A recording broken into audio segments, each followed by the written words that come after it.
The 911 call came just after midnight on September 15, 1993.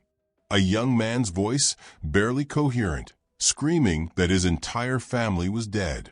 Police arrived at the Phoenix home expecting perhaps a murder-suicide or a tragic accident. What they found instead would haunt them for the rest of their careers. The father was lying on the kitchen floor, his skull caved in, blood everywhere.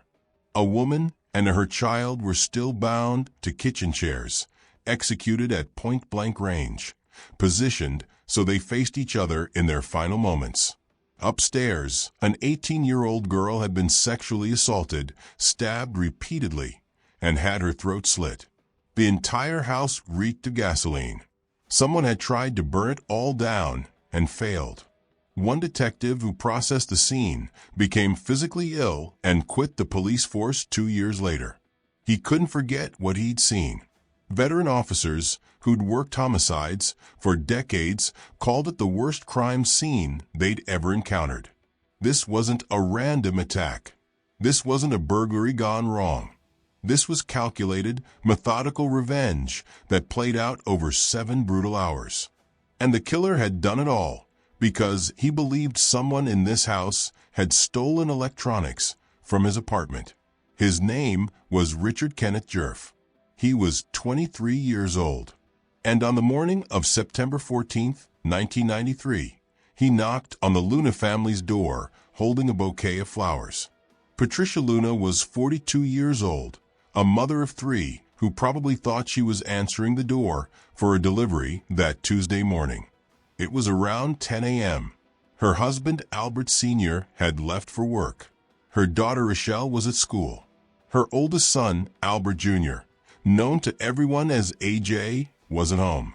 Only her youngest, Damien, was with her. When Patricia opened the door and saw Richard Djerf standing there with flowers, she might have recognized him. He was AJ's former friend. Maybe she thought he was there to apologize, to make amends for whatever had come between the 2 young men. She had no idea Djerf had been planning this for weeks. That hidden under his jacket was a 9mm Beretta handgun. That in his car were rope, electrical tape, a baseball bat, and gasoline. That he'd spent days fantasizing about what he was going to do to her family. The flowers were just a prop, a way to make her open the door without suspicion. The moment she did, Djerf forced his way inside at gunpoint, and 7 hours of hell began. Once inside, Djerf's first words were a question. Is AJ home? AJ wasn't there. And that single fact is what saved his life. Djerf had come to kill AJ Luna, the young man he blamed for stealing from him. But AJ wasn't home. So Djerf decided to do something worse than just killing his former friend. He decided to destroy AJ's entire family and make sure AJ would come home to find them. Djerf forced Patricia and little Damien into chairs. He bound them with rope, then wrapped electrical tape around their bodies, securing them completely. He gagged them both so they couldn't scream. Then he did something that revealed just how much he was enjoying this. He started asking Patricia questions. Should you die first or should your boy? Do you think AJ will cry when he finds you? How long do you think before someone comes home? Patricia couldn't answer with the gag in her mouth. She could only sit there, bound to a chair next to her son, and wait. She knew other people would eventually come home. Her daughter would return from school. Her husband would come back from work. And this man with the gun was going to be waiting for them. For the next several hours, Djerf waited too. He had all day. He had nowhere else to be. This was his entire plan. Sit in this house and kill every member of the Luna family one by one as they walked through the door. Rochelle Luna was 18 years old, probably thinking about homework or friends or what she'd do that evening as she walked up to her house after school. It was around 2 p.m. She had no reason to think anything was wrong. She opened the door and stepped inside. Djerf was waiting. He ambushed her immediately, overpowering the teenage girl before she could react or scream.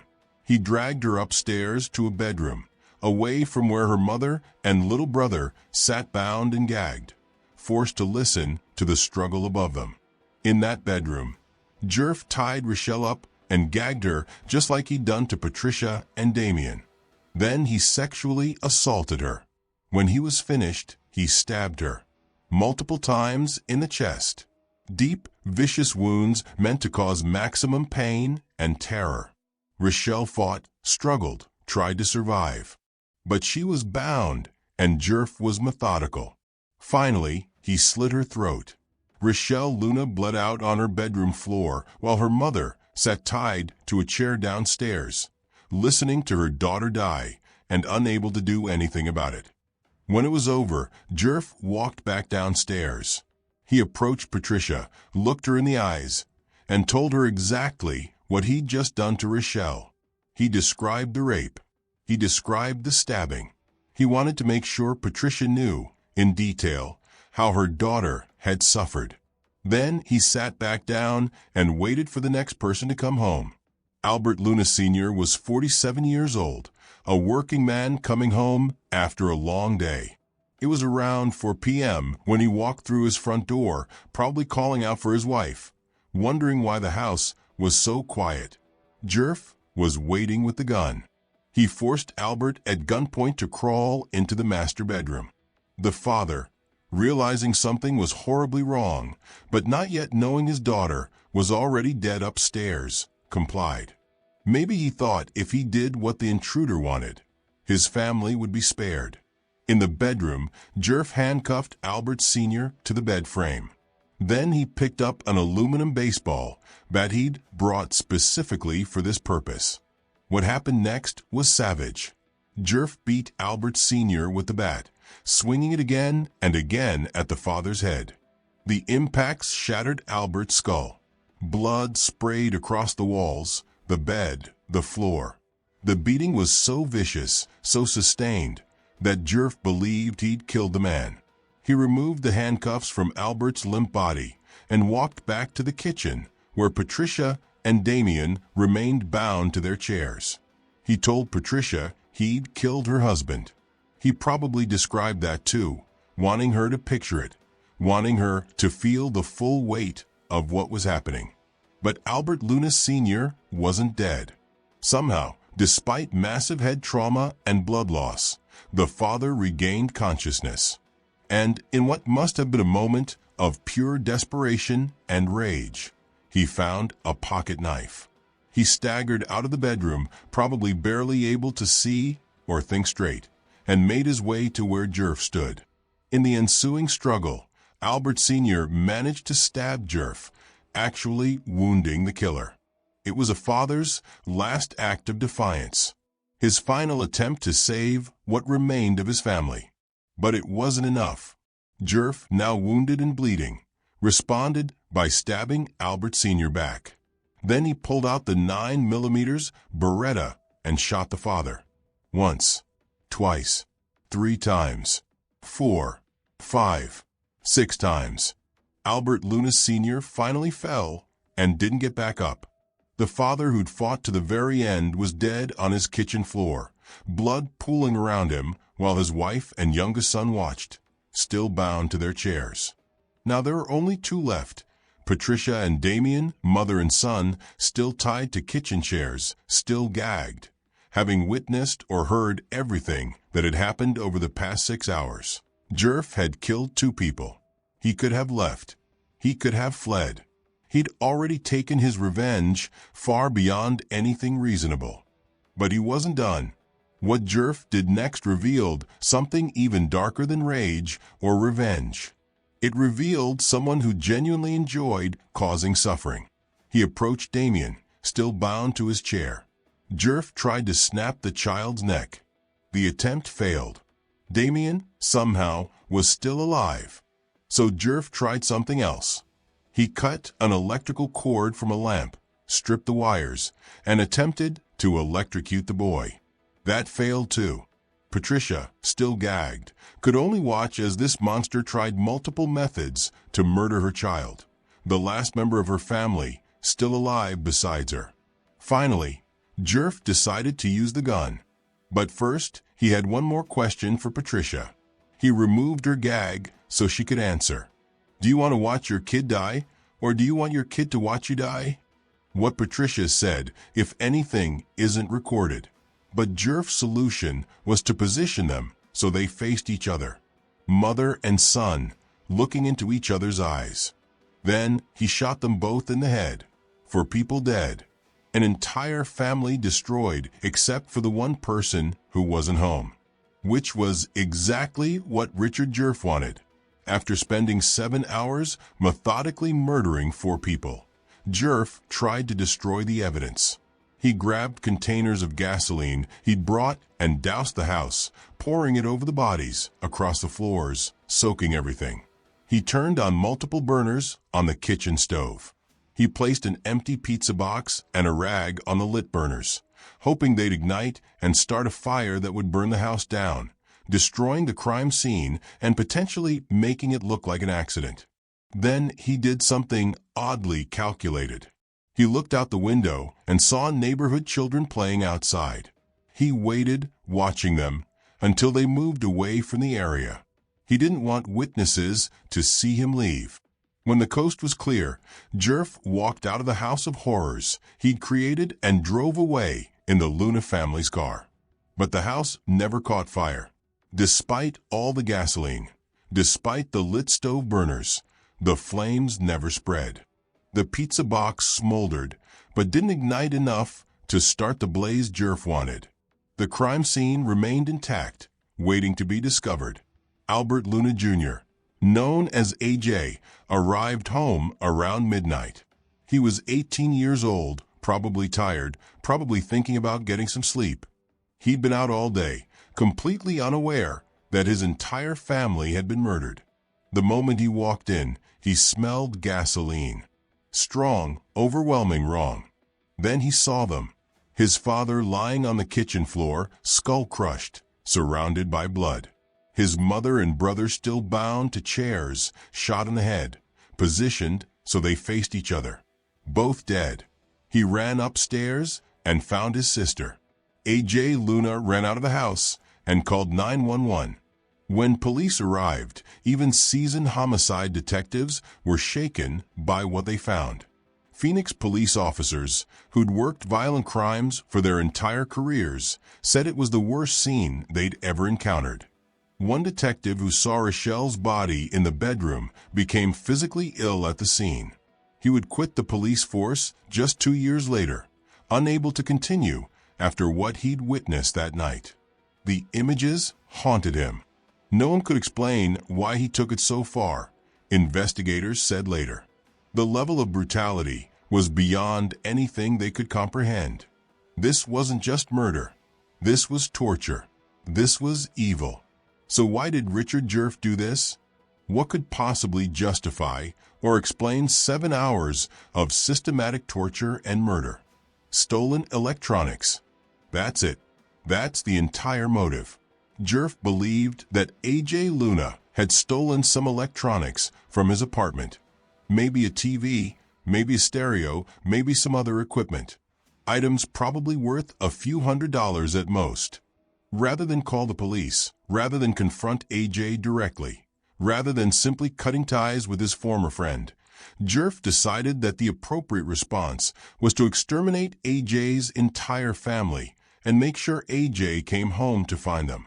It wasn't about the stolen items. It was about control, about power, about inflicting maximum suffering on someone he felt had wronged him. Djerf fled to his apartment after the murders. He had a stab wound from his struggle with Albert Sr., so he concocted a story about being attacked in a robbery attempt. He sought medical attention for the wound, maintaining the lie. But Djerf couldn't keep quiet about what he'd done. Within days of the murders, he confessed to his girlfriend. He also told another friend.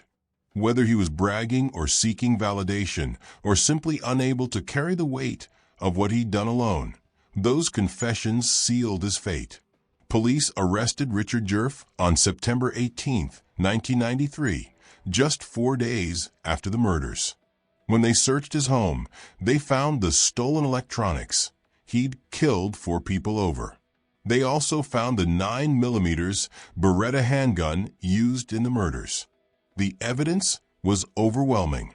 Djerf's confessions to multiple people, the murder weapon in his possession, the stolen items in his apartment, the stab wound that matched Albert Sr.'s desperate final fight. While sitting in jail awaiting trial, Djerf even tried to take the easy way out. On October 29, 1993, he attempted suicide by slashing his wrists with a makeshift shank he'd fashioned from electronic parts of a Halloween greeting card. He survived. Prison officials found him in time, and he was deemed mentally competent to face justice. Facing absolutely overwhelming evidence, Djerf made a calculated decision. He chose to plead guilty rather than go through a lengthy trial. He also insisted on representing himself against the advice of counsel. After demonstrating his competency, he was allowed to do so. On August 16, 1995, Djerf admitted to 4 counts of first-degree murder in a plea deal where prosecutors dropped other related charges. He later admitted he'd hoped that pleading guilty might make a death sentence less likely. It didn't work. On May 22, 1996, an Arizona judge handed down 4 separate death sentences, one for each of the 4 murders. When Djerf heard he'd received multiple death penalties, he actually scoffed and remarked, "They can only kill me once." The sentencing judge condemned Djerf's actions as exceptionally cruel, noting that he had clearly relished the time he spent killing the Luna family to exact his revenge. But sentencing someone to death and actually executing them are 2 very different things in America. Djerf's legal proceedings would continue for nearly 3 decades. His case became entangled in major Supreme Court decisions about how death sentences are imposed. The Arizona Supreme Court upheld his conviction and sentence on direct appeal. The U.S. Supreme Court declined to review the case initially. In 2002, the Arizona Supreme Court even issued an execution warrant for Djerf, but a federal court granted a stay as broader legal challenges played out. That same year, the U.S. Supreme Court decided Ring versus Arizona, which ruled that only juries, not judges, could impose death sentences. Because Djerf had been sentenced by a judge, his execution was put on hold until the court clarified whether this ruling applied retroactively. In 2004, the Supreme Court decided in Schreiro versus Summerlin that Ring did not apply retroactively, meaning Djerf's judge-imposed sentence would stand. But his appeals continued in federal court. It wasn't until 2017 that a U.S. District Court finally dismissed Djerf's remaining appeals. That decision was affirmed by the Ninth Circuit Court of Appeals in 2019. By 2021, after 28 years, Djerf had finally exhausted all appeals. On May 22, 2025, exactly 29 years to the day after his 1996 death sentence, Arizona Attorney General Chris Mays formally requested an execution date for Richard Djerf. The Arizona Supreme Court issued a death warrant, scheduling Djerf to die on October 17, 2025, at the state prison in Florence. In the weeks leading up to his execution, Djerf announced he would not seek clemency or any last-minute reprieve. 1 month before his scheduled death, he wrote a handwritten statement acknowledging his responsibility for the murders and apologizing for the pain he'd caused. It was one of the only expressions of remorse on record from a man who'd spent 7 hours torturing and killing for people. The night before his execution, Djerf was served his requested last meal, a double cheeseburger with lettuce and tomato, onion rings with ketchup, cherry pie with whipped cream, and a 20-ounce Pepsi with ice. He ate it all. On the morning of October 17, 2025, Richard Kenneth Djerf, now 55 years old, was transported to the death chamber. He was strapped to a gurney shortly after 10 a.m. When officials asked if he had any final words, Djerf's response was brief: "I do not." Prison staff, wearing all white with their faces masked, began the process of inserting intravenous lines for the lethal injection. This part didn't go smoothly. Djerf's veins were difficult to access, and it took approximately 10 to 15 minutes and multiple attempts to properly insert the lines. Once the lines were in place, the execution proceeded. A series of syringes delivered a lethal dose of pentobarbital into Djerf's bloodstream. He offered no resistance. Witnesses observed him take several heavy breaths after the first injection. He emitted a brief snoring or grunting sound as the drug took effect. Then he fell silent and motionless. About 15 minutes after the lethal drugs were administered, Richard Djerf was pronounced dead at 10:40 a.m. local time. Despite the initial delays with the IV insertion, officials noted that by all accounts the process went according to plan and without any incident. Djerf's execution was Arizona's second in 2025. It left 107 inmates remaining on the state's death row.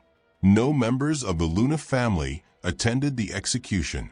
After 32 years, the wounds were still too deep, the trauma still too fresh. Arizona Attorney General Chris Mays spoke to the press afterward. "Those 4 innocent victims deserve justice, and their loved ones deserve closure," she said. "Today should be about the members of the Luna family who Richard Djerf brutally murdered that September day in 1993. Maricopa County Attorney Rachel Mitchell issued a statement that captured what many were thinking. Richard Djerf is a prime example of why the death penalty exists. What this man did in 1993, torturing and murdering nearly an entire family, was pure evil. Today was a day of final justice, not only for the memory of the 4 innocent lives he took, but also for the only surviving son and the extended Luna family, who have carried the weight of that loss every single day. Albert Luna Jr., the only surviving immediate family member, had carried that weight for 32 years. He was spared only because he wasn't home that day. He came home to find his entire family dead, positioned and displayed by a killer who wanted him to suffer. The Luna family murders remain one of the most horrific crimes in Arizona history. Patricia answered her door expecting flowers and was held hostage for 7 hours. Rochelle came home from school and was raped and murdered. Albert Sr. fought back with his dying breath, trying to save his family. All of them died because Richard Djerf believed someone had stolen electronics from him. On October 17, 2025, 32 years after he knocked on that door holding a bouquet of flowers, Richard Djerf took his last breath on a gurney in Florence, Arizona. One can only hope it brought some measure of peace to those who survived.